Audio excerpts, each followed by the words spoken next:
Sejam todos bem-vindos a essa mais uma gravação a respeito de álgebra linear. E vamos falar sobre núcleo e imagem de uma transformação linear. Começamos, então, com uma transformação linear T que leva vetores de V em vetores de W. Nós chamamos esse conjunto, formado por todas as imagens dos vetores de V, de imagem de T. Chamamos de núcleo de T ao conjunto de todos os vetores que são levados por T em zero. Então, imagem é formado por todos os T's de V, que obviamente estão em W, à medida que o V percorre o espaço vetorial V. A imagem é um subespaço vetorial de W, porque observe que a imagem é formado por vetores de W. E como é que a gente prova isso? Pegamos dois vetores da imagem, se estão na imagem, são imagem de vetores de V. E C1 e C2 escalares. Ora, quando eu faço essa combinação linear de vetores da imagem, usando a linearidade do T, vale essa igualdade. C1 TV1 mais C2 TV2 igual a T em C1 V1 mais C2 V2. Ou seja, o vetor do lado esquerdo é a imagem deste vetor de V. E, portanto, esse vetor do lado esquerdo pertence à imagem. Isso é o suficiente para mostrar que a imagem de uma transformação linear é fechado na adição e na multiplicação por escalar. Da mesma maneira, se prova que o núcleo de um operador linear T é um subespaço vetorial de V, e a prova também é simples. Se V1 e V2 estiverem no núcleo, é porque TV1 vale zero e TV2 vale zero. Aqui são vetores e, portanto, devem ser escritos em negrito, de acordo com a nossa convenção. Fornecidos dois escalares C1 e C2, nós verificamos o seguinte, que T aplicado em C1, V1 mais C2, V2, usando a linearidade do T, vale esta igualdade. Como TV1 vale zero, como TV2 vale zero, esta soma aqui vale zero. Ou seja, provamos que quando V1 e V2 estão no núcleo, qualquer combinação linear deles também está no núcleo. Isso mostra que o núcleo é fechado em relação à adição e à multiplicação por escalar. E, portanto, ele é um subespaço vetorial de V. Se são subespaços, podemos falar em suas dimensões. A dimensão da imagem é chamada de posto, e abreviada assim. Posto de T é a dimensão da imagem de T. Como o núcleo de T é um espaço vetorial, podemos falar em sua dimensão. E vamos chamá-la de nulidade. A nulidade de T é a dimensão do núcleo de T. Então, vamos ver um exemplo de como nós determinamos bases para esses dois espaços vetoriais, que são o núcleo e a imagem de uma transformação linear. Vamos pegar uma transformação linear do R4 em R3, definida por essa expressão. Essa quadra elevada nesse terno. Primeira entrada, segunda entrada, terceira entrada. Pois bem, quem é a imagem de T? A imagem de T, como vimos, é formado por todas as imagens dos pontos W, X, Y, Z do domínio. O domínio aqui é o R4. E o contradomínio é o R3. Então, a imagem é formada por todos os vetores de R3, que são imagens desses pontos do R4. Como T tem essa expressão, que copiamos aqui de cima, colocando W, X, Y e Z em evidência aqui, cada um deles, vemos que o W multiplica aqui 1, depois o 2, depois o menos 1. Então, ó, W multiplica 1, 2 e menos 1. O X multiplica menos 2, menos 3 e 1. Então, X multiplica menos 2, menos 3 e 1. O Y multiplica menos 2, menos 4 e 2. Então, Y multiplica menos 2, menos 4 e 2. E o Z multiplica 1, 1 e 0. Então, Z multiplica 1, 1 e 0. Ora, todo ponto na imagem é uma combinação linear desses 4 vetores. E, portanto, este conjunto, formado por esses 4 vetores, geram a imagem. Mas não é uma base, porque esse conjunto G é linearmente dependente. Como é que a gente obtém uma base a partir de um conjunto gerador? Basta a gente dispor esses vetores ao longo das colunas de uma matriz, tal como está aqui, 1, 2, menos 1 é a primeira coluna, menos 2, menos 3 e 1 a segunda, menos 2, menos 4 e 2 a terceira, 1, 1 e 0 a quarta coluna. E escalonamos a matriz A e observamos que as colunas que contêm os pivôs formam uma base para o espaço coluna de R, primeira e segunda coluna. Então, as mesmas colunas de A formam a base do espaço coluna de A. Então, esta coluna e esta coluna formam a base do espaço coluna. E esses dois vetores vieram desses dois vetores de G. Portanto, esses dois vetores de G, retirados de G, que correspondem a essas duas colunas em A, formam a base para a imagem. Então, se a imagem tem uma base com dois vetores, o posto, que é a dimensão da imagem, é igual a 2. Lembrando que posto é o número de vetores que contém uma base. Vamos relembrar, não é? Que o posto de R também é o número de colunas linearmente independente de R, que é 2, e o posto de R é igual ao posto de A. Então, neste exemplo, o posto de T, o posto de A e o posto de R são todos iguais a 2. Vamos observar aqui, com até uma certa ênfase,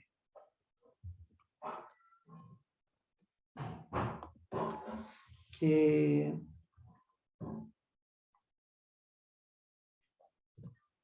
o posto de uma matriz escalonada é igual ao número de pivôs de R.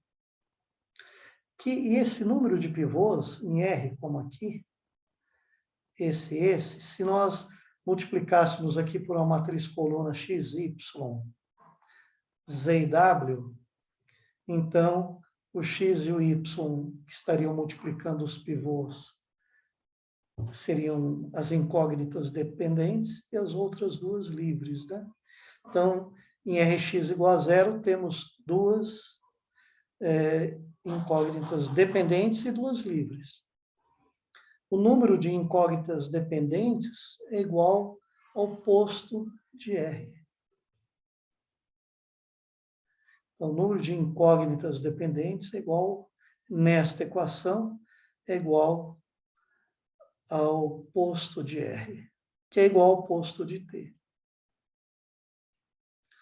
Vamos agora ao núcleo de T. Quem é o núcleo? O conjunto de todos os pontos do domínio que são levados por T no zero. retomando a expressão de T fornecida lá no início, T de WXYZ é isto. Né? Vamos igualar isso a zero. Esta igualdade vetorial nos fornece 3 igualdades escalares, que pode ser escrito na forma matricial, tal como está aqui. Se chamarmos essa matriz de A, essa de X, essa é a matriz nula, então é como se tivéssemos a equação AX igual a zero. Essa matriz A é exatamente a matriz A tomada anteriormente.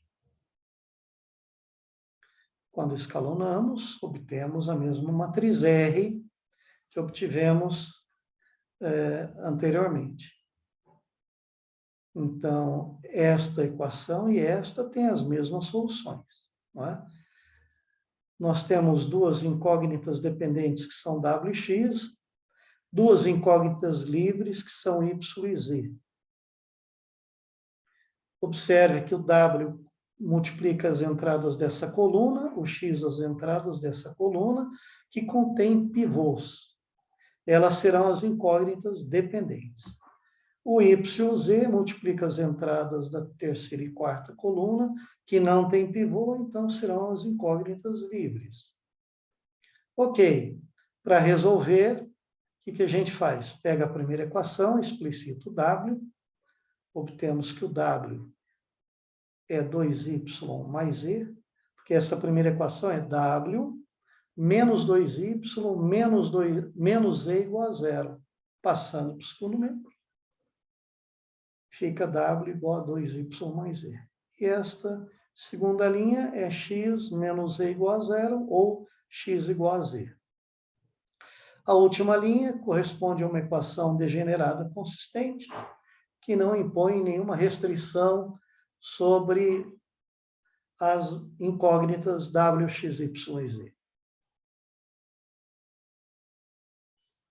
Pois bem, então o núcleo é formado por todas as quadras do domínio, onde o W vale 2y mais Z, o Z é uma variável independente, aqui no caso, o Y o X, então, o X vale Z, o Y e o Z são independentes, então, podem assumir quaisquer valores reais. Nós vemos, então, que toda a quadra que está no núcleo é uma combinação linear dessas duas quadras, esta e esta, onde o Y e o Z são livres, podem assumir qualquer valor real.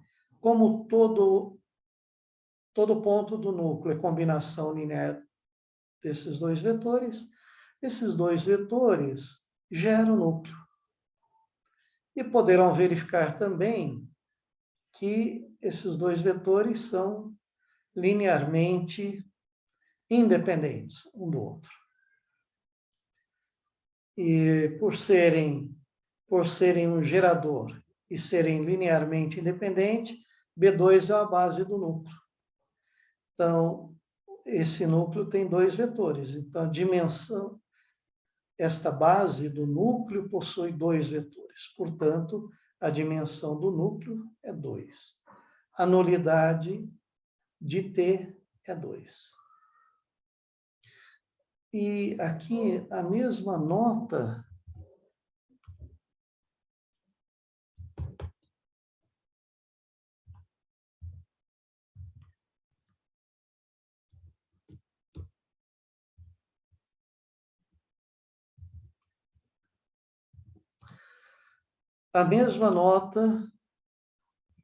que fizemos acima.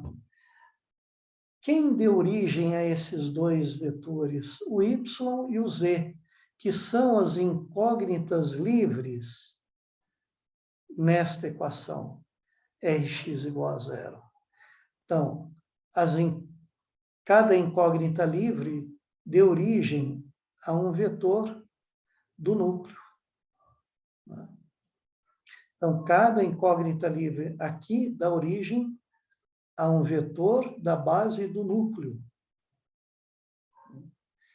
E nesse exemplo, a nulidade de T vale 2, a nulidade de R também vale 2, porque todo vetor do núcleo de R é uma combinação linear de dois vetores, e a gente sabe que a nulidade de A, da matriz A e de qualquer forma escalonada dela, são iguais, né?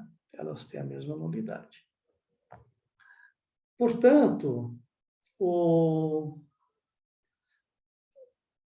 retomando então, a gente sabe que o posto de R é igual ao número de incógnitas dependentes nesta equação.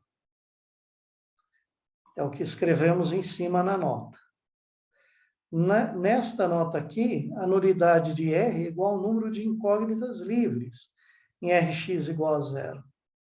Quando a gente adiciona o número de incógnitas dependentes com as incógnitas livres, obtém o número de colunas de R, que é igual ao número de colunas de A, que no caso é 4. Que é exatamente a dimensão do domínio de T. Lembrar que T leva pontos do R4 em pontos do R3. Então, a dimensão do domínio é 4.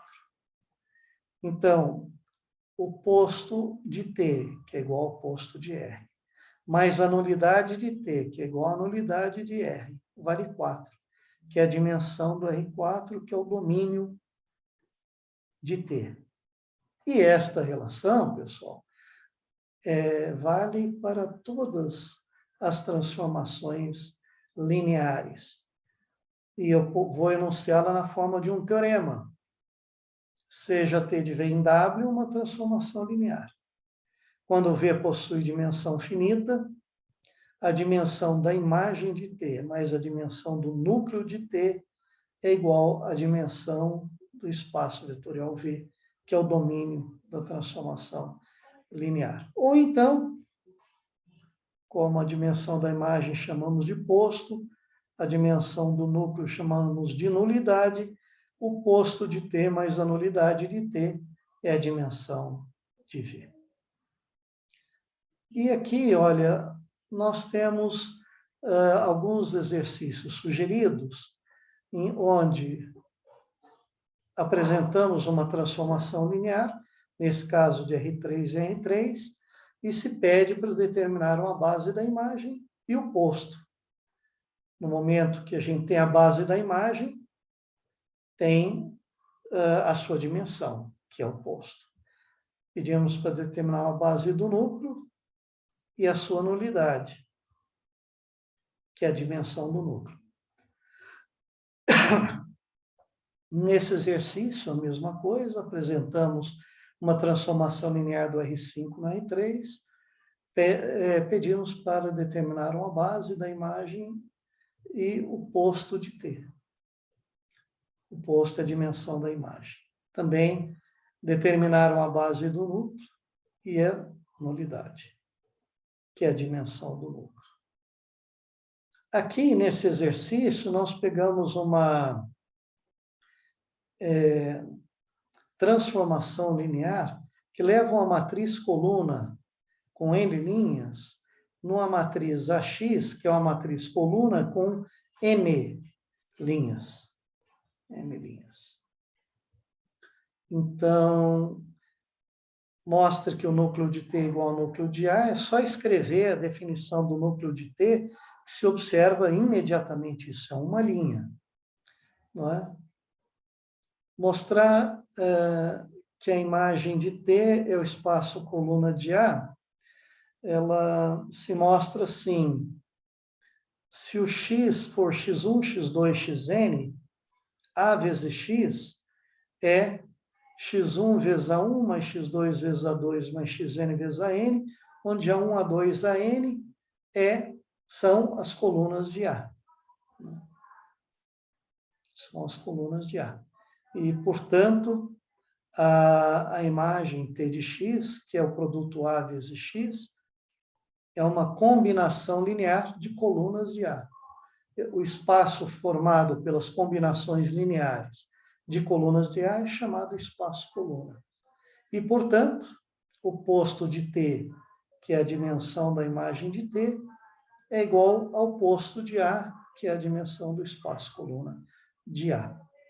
E aqui, né, nós apresentamos uma matriz A e uma de suas formas escalonadas, e a gente observa que o posto de R é 2, tem duas colunas que geram o espaço-coluna de R, portanto, o posto de R é 2. Se o posto de R é 2, e essas duas primeiras colunas formam uma base do espaço-coluna de R, essas duas primeiras colunas formam uma base do espaço-coluna de A.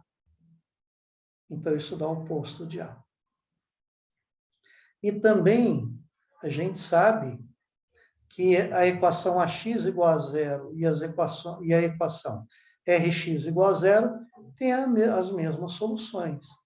Então, esses espaços vetoriais têm a mesma dimensão, que são as nulidades de A e de R. Como é que a gente nota que a nulidade é sempre melhor olhar para a forma escalonada? Como é que eu sei que a nulidade de R é 3? Porque se nós multiplicarmos o R por uma matriz X com 5 linhas, eu vou ter 3 variáveis que não vão multiplicar pivôs, que vão ser, melhor, incógnitas por enquanto, né? Se essa coluna é multiplicada por x1, essa por x2, essa por x3, essa por x4, essa por x5, então x1 e x2 multiplicam colunas com pivô, serão as incógnitas dependentes. As demais livres, eu tenho 3 incógnitas livres. Cada incógnita livre dá origem a um vetor na base do núcleo de R.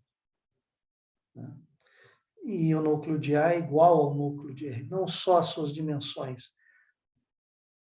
Eles são iguais como espaços vetoriais, né?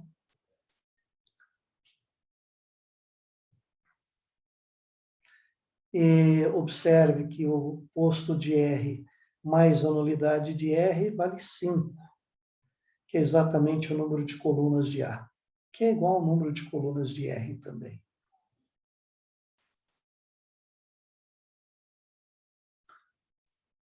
Então, esses comentários que eu fiz, apenas complemento o que eu já falei.